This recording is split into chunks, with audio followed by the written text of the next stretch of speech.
Magandang gabi po, Luzon, Visayas at Mindanao. 6 na buwang sinuspindi si Senate Sergeant at Arms Mau Aplasca kaugnay ng putukan sa Senado nitong Miyerkules. Ipinataw yan ng Ombudsman simula ngayong araw dahil si Aplasca ang unang nagpaputok bilang warning shot umano. Iniimbestigahan din sina Senador Jinggoy Estrada at Senador Robin Padilla kaugnay ng pag-alis sa Senado ni Senador Bato de la Rosa. Tanong ng Ombudsman, gawain ba ng senador na tumakbo sa batas? Nakatutok si Joseph Moro.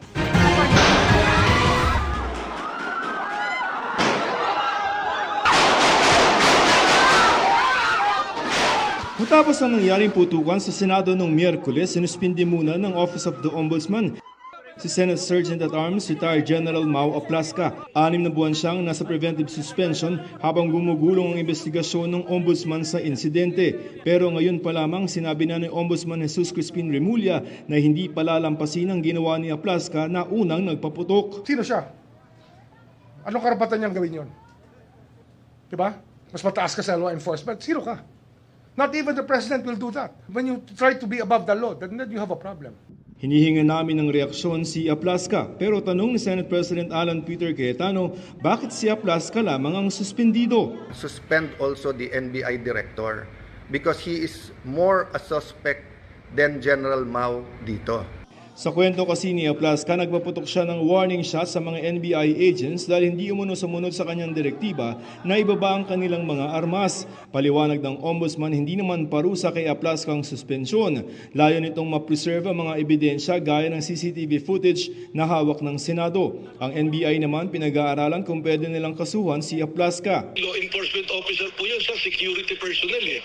Siya pa yung magpapababa ng baril. Baliktad po, dapat siya yung nagbaba ng baril dahil nagpakilalang security personnel yan. At umaga pa lang, alam niyang nandun po ang NBI. Pinag-aaralan po namin yan in consultation po with the Department of Justice. Sabi naman ni mamamayang Liberal Party List Representative Leila de Lima, dapat mag-resign si Aplasca o kaya ay alisin sa pwesto dahil sa aniyay pagiging trigger-happy nito. Pagkatapos naman ng kaguluhan sa Senado, pumutok ang balitang wala na sa Senado si Senador Bato de la Rosa.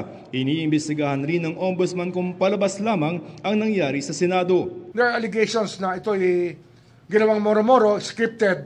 Tingnan natin kung scripted ito. We will find out from the facts. May warrant of arrest para kay Senador Bato mula sa International Criminal Court para sa crime against humanity of murder. Sabihin mo, kung wala ka talagang kasalanan, harapin mo. Anong klaseng tao yan? Di ba? Ganyan ba dapat maging senador natin? Yung tumatakbo sa batas? Is that the hero we want to portray? Flight is indication of guilt. Sa susunod na linggo, ipapasabpina o ipapatawag ng Ombudsman ang lahat ng mga sangkot sa nangyari sa Senado. Kabilang ang mga senador, kasama na dyan sina Senador Robin Padilla at Senador Jinggoy Estrada. Batay sa ulat, umalis si De La Rosa ng Senado kasama si Padilla.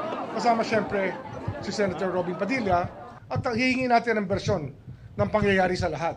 Pati kay Senator Jinggoy Estrada kasi nga mayroong insinuations na sinabi niya na itago yung CCTV. Kung ano ang tono nun, malalaman natin. Sana naman ay walang nawawala na footage. Sapagkat may mga allegations at mayroong mga nagsasabi baka tinago na yung mga CCTV footage. Sana naman walang cover-up dito. Ang posibleng kasong isampa ng Ombudsman ay obstruction of justice, failure to maintain safety sa Senado, aiding and abetting a fugitive at gross neglect of duty. Obstruction of justice ang pinakamabigat dyan. I think, sa ngayon. Including senators? Well, whoever is found to be in on it. Hinihingan namin ng reaksyon ang mga senador. Joseph Morong, Nakatutok 24 Oras.